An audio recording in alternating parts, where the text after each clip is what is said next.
кіре алмады. Жаппай тәртіпсіздікті ұйымдастырды деп айыпталған белсенділер 6 айдан бері қамауда отыр.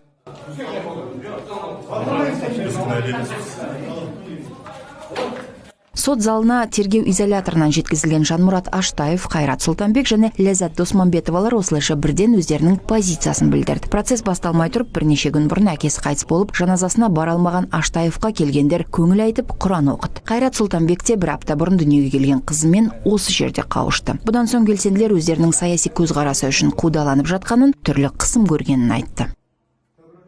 Таққан айыптармен келіспеймін, бұл саяси қудалау, жаппай тәртіпсіздікті ұйымдастырды деп жатыр. Біз ұйымдастырған жоқпыз. Көз ашық, көкірегі қазақ ұлтының жанашырымыз. Біз ондай қылмыстық жауапкершілік бар екенін білеміз. Қылмыстық жауапкершілігі бар қылмыс істемейміз.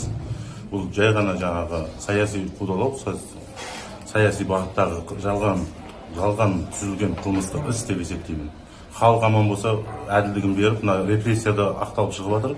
86 жылы Қайрат Ләззаттарда ақталып шығып жатыр. Ақталған кездері болған.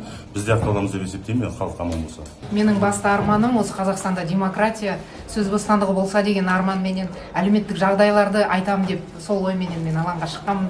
Бірақ өкінішке орай жаңағы тәртіпсіздік, арандатушылардың артында тәртіпсіздік бол. Ол тәртіпсіздікке біздің ешқандай қатысымыз жоқ. Біз белсенді ретінде қазіргі таңда саяси қудалауда жүрген адам болғаннан кейін осындай қамауға алынып отырмыз. Барлық қысымдар болды. Давление да болды, қысым да болды, ұрып соғу да болды. Сізге қандай бір қысым көрсетілді ме? Қысым болғанда жала жапқысы келді, террористерді қаржыландырың деген. Процесте прокурор айыптау актісін оқыды. 3 белсендінің жаппай тәртіпсіздікке қатысып жұртты шақырғанын, Сұлтанбек пен Досманбетова қала әкімдігінде саяси ұрандар көтергенін айтты.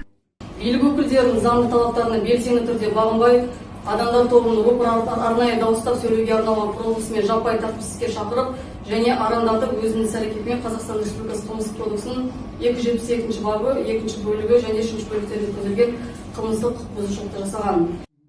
Дегенмен белсенділер тағылған айыппен келіспейді. Ендігі сот отырысы 15 шілдеге қалды. Айыпталып отырған 3 белсенді отбасылы. Ләззат Досманбетова жалғыз басты көп балалы ана. Олар қаңтар оқиғасына дейін де елдегі әлеуметтік жағдайды айтып, билікті сынап келген азаматтық белсенділер. Айта кету керек, Шымкентте қаңтар оқиғасына байланысты 86 қылмыстық іс қозғалған, оның жартысынан көбіне сот үкімі шықты.